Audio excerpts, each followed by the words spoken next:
48 Hours correspondent Erin Moriarty has spent decades reporting on crime stories. She's covered all types of cases, from the death of Princess Diana to the JonBenet Ramsey investigation. In her new podcast, My Life of Crime, she explores some of the most famous murder cases of all time.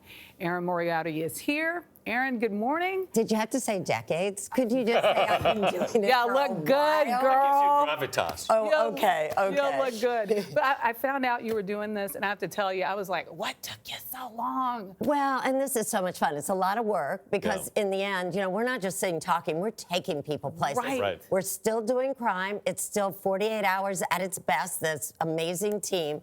But we're going places where you wouldn't normally go, including spending the night at a crime scene, which I have never done for 48 hours in all those decades. This is, you spent a night where? At Lizzie Borden's house. Yeah, well, and right in the room where her stepmother was found dead, hacked to death. Yeah. What's so interesting about this case, I mean, I've never met a case I haven't been interested in, but Tony didn't really know that much about it. So just for your background, it was a 32-year-old woman in 1892 who was accused of killing her parents with an axe. You called it the O.J. Simpson trial. Right. Of the 19th century. And a nursery In New Bedford, Massachusetts. Right, well, in Fall River. Fall River, sorry. But you know what? She might not have done it. And anyone who's watched 48 Hours knows how important blood spatter and blood trails. So if she, in fact, did it, and her father's body was found right away, there's no blood spatter, there's no blood trail. Right.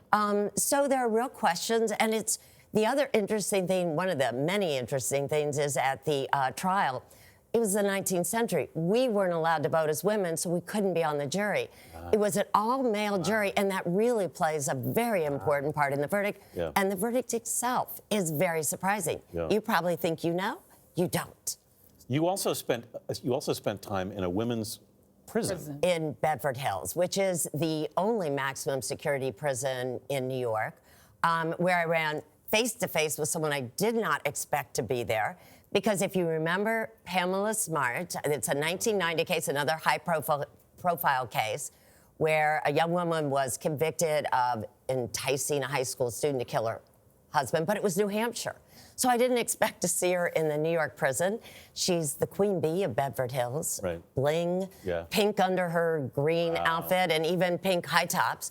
But it was really kind of funny to run into her, and I went, oh my God, I think I know you. And she goes, I know you too. So, because I've been doing this for decades. You've been doing it for decades. We have one important question.